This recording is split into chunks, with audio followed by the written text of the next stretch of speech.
जी हाँ दोस्तों, 30 घंटों में भारतीय जनता पार्टी के साथ में हुआ गजब खेला। टूट गई बीजेपी, शाह की रणनीति हुई ध्वस्त।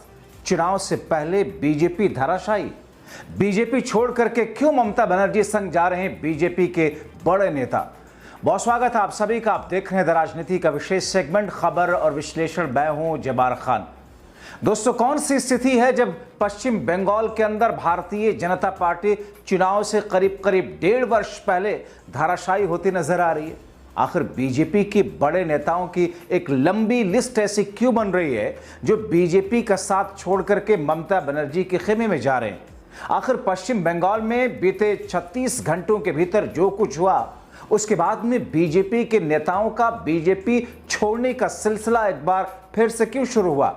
आखिर क्या है ये पूरा का पूरा खेल पश्चिम बंगाल का, जहां पर बीजेपी के धराशायी होने की बात कही जा रही है, मोदी शाह की सारी रणनीति फेल हो जाने की बात कही जा रही है। दोस्तों, विस्तार से आपको बताते हैं, अंत तक इस वीडियो को जरूर देखें। दरअसल हुआ यूं कि पश्चिम बंगाल में एक तरफ बीजेपी अपनी सियासी गोटी अभी से फिट करने की तरकीबें लगा रही थी, और माहौल कैसा देश में, बीजेपी चौतरफा घिरी है। आतंकवाद के खिलाफ कड़ा प्रहार उठाने के कदमों को उठाए जाने को लेकर इसी बीच में एक प्रेशर और दबाव में बिहार चुनाव के नजरिए से बीजेपी ने अपना राजनीतिक हथकंडा भी चल दिया। यानी कि एक तरफ देश का इमोशन है आतंकवाद के खिलाफ, मगर बीजेपी का इमोशन है चुनावी राजनीति को लेकर के एक बड़े फैसले के ऐलान के साथ। मगर इस बीच में बिहार से सटे हुए पश्चिम बंगाल में जो कुछ हुआ, बीजेपी की नींद गायब कर दी दोस्तों। अब ऐसे में ममता के एक दांव ने मोदी शाह के पसीने छुड़ा दिए। पहले से बीजेपी नेताओं का बीजेपी छोड़कर टीएमसी वापस जाने का सिलसिला, जिससे मोदी शाह परेशान थे। ऐसे में बंगाल बीजेपी के पूर्व अध्यक्ष वरिष्ठ नेता दिलीप घोष का टीएमसी में जाने की अटकलों पर बीजेपी में तगड़ी बौखलाहट है। और ये बात हवा हवाई नहीं, बल्कि कई राजनीतिक बुद्धिजीवी भी इस बात को मानने लगे हैं। इसकी सुगबगाहट बीजेपी नेता दिलीप घोष के बंगाल में मुख्यमंत्री ममता बनर्जी से हुई एक बेहद खास मुलाकात के बाद से हुई। तो क्या पश्चिम बंगाल बीजेपी में कोई अंतर्कलह मची हुई है? क्या बंगाल में राज्य में पार्टी के सबसे बड़े चेहरों में से एक दिलीप घोष विधानसभा चुनाव से पहले ही पार्टी छोड़ने जा रहे हैं?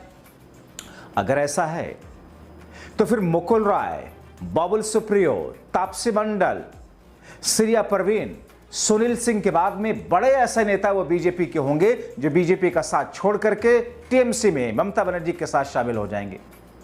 ये बीजेपी के लिए बड़ा झटका होगा। दोस्तों, दिलीप घोष के बारे में यह चर्चा दरअसल तब शुरू हुई जब अक्षय तृतीया के दिन मुख्यमंत्री ममता बनर्जी के द्वारा दीघा में जगन्नाथ मंदिर के उद्घाटन समारोह के अवसर पर वो अपनी नई नवेली पत्नी के साथ पहुंचे। यहां तक तो ठीक था, मगर दोस्तों दिक्कत कहां आई बताता हूं आपको। उन्होंने ममता बनर्जी से व्यक्तिगत और बेहद विशेष मुलाकात कर ली, क्योंकि इनके बारे में मशहूर था कि ममता बनर्जी के कट्टर मुखालिफ हैं, विरोधी हैं, आलोचक हैं, बीजेपी के नेता हैं, बंगाल के बीजेपी के प्रदेश अध्यक्ष रहे, बीजेपी की तरफ से सबसे ज्यादा यही घेरते ममता बनर्जी को। अब उन्होंने खास मुलाकात की। इसके बाद पश्चिम बंगाल का सियासी पारा गर्मा गया। इस बात की अटकलें लगाई जाने लगी कि दिलीप घोष अपनी पत्नी के साथ बीजेपी का साथ छोड़ करके टीएमसी में शामिल होने जा रहे हैं। कहा जा रहा है कि दरअसल जब से बीजेपी ने दिलीप घोष को पार्टी के अध्यक्ष पद से हटाया, तभी से वो पार्टी से नाराज चल रहे थे, और उसके बाद पिछले लोकसभा चुनाव में टिकट बंटवारे में उनकी उपेक्षा की गई। पिछले कुछ समय में भी जब जब पार्टी ने कोई बड़ा कार्यक्रम रखा, घोष ने उससे दूरी बनाए रखी। ममता पर हमला करने में आगे अवश्य रहे, लेकिन शुभेंदु अधिकारी, सुकांत मजुमदार के कार्यक्रमों से भी वो दूर रहे। यही कारण है कि अब विधानसभा चुनाव से पहले वो पार्टी से अलग लाइन पकड़ते दिख रहे हैं। दोस्तों, दिलीप घोष की बीजेपी से नाराजगी उनकी टिप्पणी में भी दिखाई दे रही है। आपको बताएं कि बीजेपी ने एक रणनीति बनाते हुए पश्चिम बंगाल में ममता बनर्जी को मुस्लिम तुष्टीकरण करने वाली नेता के रूप में स्थापित करने का प्रयास किया, लेकिन दिलीप घोष ने दीघा में जगन्नाथ मंदिर के उद्घाटन में शामिल होकर के इस अवसर पर बड़ा बयान दिया, जो कि बीजेपी के खिलाफ ममता के सपोर्ट में जाता है। उन्होंने कहा कि ममता बनर्जी हिंदू धर्म को आगे बढ़ाने के लिए अब काम कर रही हैं। दोस्तों, कैसे नेताओं की भाषा बदलती है, नेता अपनी जगह तय करते हैं, जगह बदलते हैं। इसीलिए दिलीप घोष जो बीजेपी के बड़े नेता हैं, ये टीएमसी में जाने की इनकी अटकलें, ये सीधे तौर पर पार्टी लाइन के विरोध में है दोस्तों उनका बयान, जबकि एक बीजेपी नेता के मुंह से ये बयान ममता बनर्जी को सूट करता है। ये बीजेपी का ममता पर किए जा रहे हमलों को भौतला भी करता है। इधर टीएमसी कांग्रेस के नेता दिलीप घोष का स्वागत करते हैं, ममता के नेता उनका स्वागत करते हैं। मंदिर के उद्घाटन समारोह में दिलीप घोष का स्वागत एक मंत्री ने किया। उसके बाद कुणाल घोष ने दिलीप घोष को बीजेपी में उपेक्षित बताया। माना जा रहा है कि यह दिलीप को अपने पाले में खींचने की कोशिश है। जल्दी इसका परिणाम आपके सामने होगा। दोस्तों, इस खबर ने बीजेपी के पैरों तले से जमीन खींच दी, क्योंकि दिलीप घोष तो ममता बनर्जी के तगड़े आलोचक, विरोधी रहे। अगर वही ममता संग जाकर के खड़े हो गए तो फिर पहले से कमजोर बीजेपी के राज में और हैसियत क्या रह जाएगी। हालत यहां है कि स्थिति भाप करके बीजेपी खेमा नाराजगी दिखाना शुरू कर दिया। दोस्तों, बंगाल के मुख्यमंत्री और टीएमसी ममता बनर्जी से बीजेपी के पूर्व अध्यक्ष और नेता दिलीप घोष की मुलाकात पर कई बीजेपी नेता अपनी भड़ास निकालने शुरू कर चुके हैं। विष्णुपुर से बीजेपी सांसद हैं सौमित्र, जिन्होंने निशाना साधते हुए घोष को बंगाल बीजेपी के लिए शर्म बताया, जबकि इस मुलाकात से नाराज प्रदेश अध्यक्ष सुकांत मजूमदार और नेता प्रतिपक्ष शुवेंदु अधिकारी खुलकर तो विरोध में कुछ नहीं बोल सके, लेकिन इसे दिलीप घोष का निजी मामला बताया। अब दोस्तों, बीजेपी सांसद सौमित्र ने एक्स पोस्ट पे जो लिखा चौंकाता है। उन्होंने लिखा, दिलीप बाबू, आप एक आदर्श उदाहरण है कि कैसे एक उदारकर्ता से भक्त बनना है। यह चिंता की बात है कि कोई इतना आदर्श आदमी होने के बावजूद कितना बेशर्म हो सकता है। आप बंगाल भाजपा की शर्म है। बोलपुर के पूर्व सांसद और भाजपा के पूर्व राष्ट्रीय सचिव अनुपम घोष ने भी दिलीप का मजाक उड़ाते हुए एक्स पे पोस्ट किया। उन्होंने लिखा था कि दिलीप, आपकी अभी अभी शादी हुई, अब आपके लिए चिल करने का समय है, तो बस चिल करें। तो उधर बीजेपी के राष्ट्रीय कार्यकारिणी के सदस्य और पूर्व सांसद हैं स्वपन दास गुप्ता ने फोटो एक्स पर पोस्ट करते हुए तंज कसा। उन्होंने लिखा, पूर्व प्रदेश अध्यक्ष द्वारा किए गए इस स्पष्ट विश्वासघात से बंगाल बीजेपी की जमीनी कार्यकर्ताओं में आक्रोश इतना तीव्र है कि राष्ट्रीय नेतृत्व इसे नजरअंदाज नहीं कर सकता। दोस्तों, अभी आधिकारिक ऐलान नहीं हुआ दिलीप घोष के टीएमसी में जाने का, और दिलीप घोष ने कहा भी नहीं कि वो जा रहे हैं। उन्होंने एक तरीके से खारिज ही किया, मगर बीजेपी के नेताओं के ये एक्स पे ट्वीट, एक्स पे पोस्ट, ये तो ऐसे दिखा रहे हैं जैसे उन्होंने बीजेपी छोड़ दिया हो, टीएमसी ज्वाइन कर लिया हो।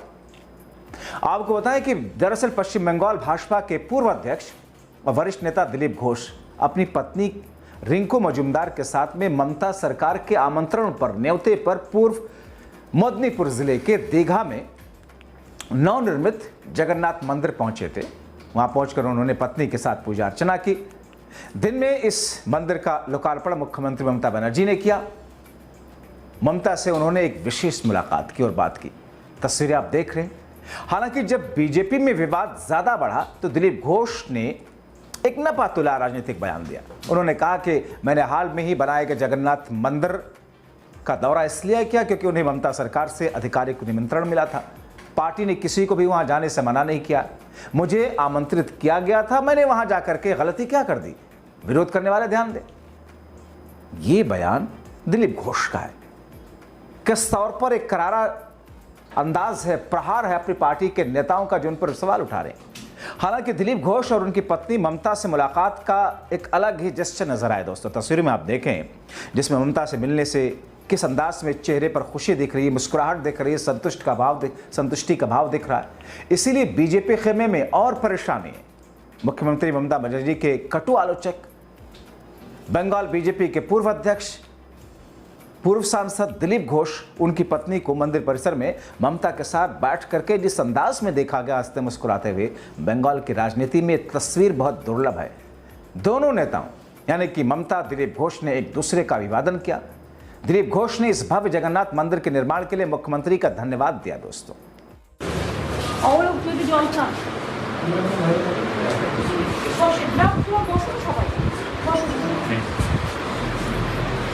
আপনি কখন এসেছেন? আর 3 দিন ধরে বসে আছি। আমি তো আমার পাঁচটা মিনিস্টার নিয়ে বসে রেখেছি ভগবানের কাছে আছে আর পরে কথা বলছি ভগবানের কাছে আছি বাপরে এই ঝামেলা কার্পেট তুলে পরিষ্কার মেঝেটা এত ভালো মানে একদম পুরো অরিজিনাল কালার মন্দিরের কালী মন্দিরের কালার সেই জন্য এবং খুব বড় পরিসর হচ্ছে আগে 50-100 বছর 200 বছর লোক বাড়বে অনেক বাড়বে আজকে দেখুন আমরা এদের এখন অ্যানাউন্স করলাম যে কোনো আমাদের দেশের সব মন্দিরগুলো এত ছোট হয়ে গেছে ঢোকা যায় না এই জন্য আগে 25 করছি বাড়িয়ে তারপরে আমার গেস্ট হাউস করতে হবে ওখানে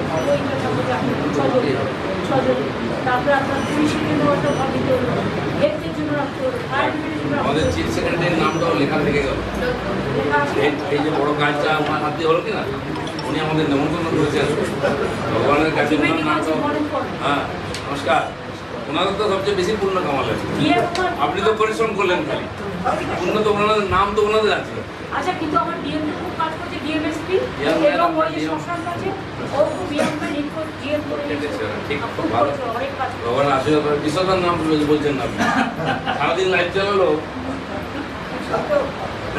ওরা অন্য কখনো আপনাকে ছাড়বে আমার পুরোনো বন্ধু সে যে যাই বলুক করুক যাই বলুক বিধানসভায় আমরা আড্ডা মারতাম স্পিকারের কিন্তু ওরা সাবজেক্ট মিনিস্টার আরে এত গরম না ওই সময় তো এত গরম মাঝে খাওয়া দিয়ে দিচ্ছে আর তারপরে যোগ্য হচ্ছে কি মানে কালকে তো আমি 4 ঘন্টা ঘুরেছি শুধু আগুনে ওগুলো চৌকা ঢুকে করে এই করে করে বাপরে বাপ আগুনে না রেস্ট না এখন আমরা মিটিং করবো ওই আমাদের নাসিন্দা ওই অব্দি বৃষ্টি হয়েছে ওদিকটা বুঝলেন তো এদিকে বৃষ্টি নেই আমি দেখলাম আপনারা বসে আছেন মাথায় কাপড় দিয়ে এই করে রোদ আমরা ওখানে ঠান্ডায় আপনি পুরো লাইভ দেখলেন নাকি? হ্যাঁ আর দেখবো না আমাদের চিকিৎসা কোথায় চ্যানেলটা খুলে দিই দেখে দেখে আসছি সেটা ঢুকি করেছে আমি করেছি মানে আপনি তো পড়েন কিন্তু ও তো ও আপনারা কি করা যাবে ভগবান যদি কিছু বলে উল্টো তোমরা কি একটুখানি যাবে अब दोस्तों मैं आपको यह भी बताऊं कि ममता सरकार की तरफ से बीजेपी के प्रदेश अध्यक्ष और केंद्रीय मंत्री सुकांत मजूमदार और विपक्ष के नेता शुभेंदु अधिकारी सहित कई नेताओं को उद्घाटन समारोह में न्योता आया था, मगर बीजेपी के नेताओं ने इस कार्यक्रम में जाने से इनकार कर दिया था। ऐसे में दिलीप घोष का न सिर्फ उस कार्यक्रम में जाना बल्कि ममता बनर्जी के साथ में मुलाकात की तस्वीरें खास जेस्चर के साथ में बाहर आना ये बहुत कुछ कह रहा है। जाहिर तौर पर बंगाल बीजेपी यूनिट के लिए दिक्कत तो परेशानी तो है ही है, मगर पहले से परेशानियों में घिरी हुई भारतीय जनता पार्टी के लिए बंगाल से लेकर के दिल्ली तक एक नई तरह की मुश्किलें, नई तरीके के बैरिकेड सामने खड़े हो गए हैं अपनी पार्टी को सहेज कर रखने की। वो भारतीय जनता पार्टी जिसके ऑपरेशन लोटस को लेकर के आपने बार बार सुना कि ऑपरेशन लोटस के माध्यम से बीजेपी विरोधियों को तोड़ती है, मगर अब खुद ही भारतीय जनता पार्टी अगर टूटती हुई बंगाल में दिख रही है और उनके बड़े नेता जिसमें 4-5-6 नाम मैंने पहले बताया कि पार्टी छोड़ चुके हैं, अब दिलीप घोष का उधर रुख करना बीजेपी के लिए एक बड़ा झटका होगा जिससे बीजेपी उभर नहीं पाएगी। ऐसे में दोस्तों आप क्या सोचते हैं? बंगाल बीजेपी यूनिट की तरफ से बीजेपी के बड़े नेताओं का बीजेपी का साथ छोड़ते हुए टीएमसी की तरफ रुख करना, बीजेपी के अंदर मतभेद और मनभेद की खबरें होना और चुनाव से पहले भारतीय जनता पार्टी का बिखरते हुए ट्रैक पर आगे बढ़ना, इस पर आपकी राय क्या है? अपनी राय कमेंट बॉक्स में जरूर लिखें।